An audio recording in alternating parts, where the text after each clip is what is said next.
Okay, hi guys. I'm Nicole Bastos from CNN Brazil. It's really nice to be talking to you You today. too. So, I'm a big horror genre fan. I know you guys are too. It's really nice to see classic franchises like this one coming back. Freddie, you were there at the beginning 30 years ago on the first film. How did you find out about the possibility of returning to I Know What You Did Last Summer? And how did you feel about it? Well, it helped that we're friends. Yes. And once they offered her the movie and she kind of wrapped her head around it, she said, let me pitch you where these characters are at now in this world. And if you like it, let me pitch you a movie. And so we went to this little crummy diner and ordered some crummy food and didn't really eat and just talked. And she basically broke down where Ray was all these years later, these decades later, and what he's gone through and what Julie James's character had gone through and how the same trauma affected them very, very differently.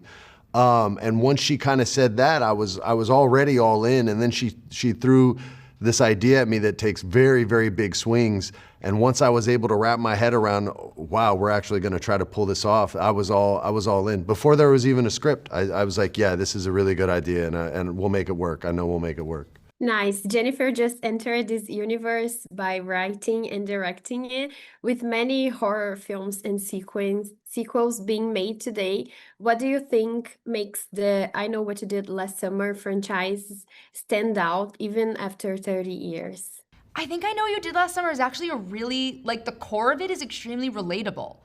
It is about friends who do a bad thing and cover that up and make a mistake, and then they are hunted for that mistake. And it is the guilt and the shame and all of the things that kind of surround this one moment in your life where you should have gone right and you went left. And I think that at its core is just so, it could be anyone. It could happen to anyone. And I think the scariest horror is when you can place yourself in the middle of it and be like, oh my God, that could be me.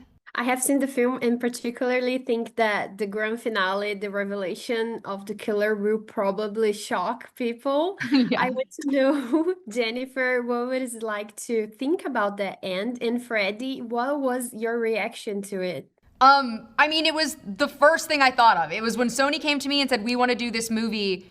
I said, okay, great. I want to kill basically everyone. Because I think in a lot of these franchises today, everyone kind of survives. Like they get rocked, but they survive. I was like, I want a high body count. And then my other thing was I knew who I wanted the killer to be, and if that wasn't gonna work, I was like totally okay. But then I'm not the right director for you. And Sony said yes, and then I went to Freddie, and Freddie said yes. Yeah, it was, since I was a little kid, I always wanted to be the monster and be the man in the mask. And there's no mask for Ray Bronson. Hollywood would never let me do that. But this was a childhood dream come true to get to play something like that and show how trauma can break a man and how to play a broken man.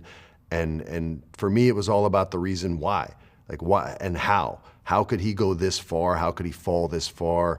And once Jen and I spoke, it was very, very clear to me, and I started getting excited to do it before the script was even written, because I kind of knew the direction they were going to go in.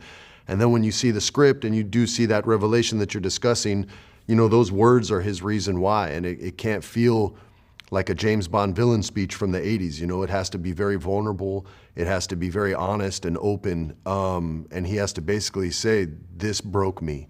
And here's why. And I thought that was a moment to feel sorry for someone that's done horrible things. And I don't think that gets done very often. I like the nuance of it. And so it was an easy yes.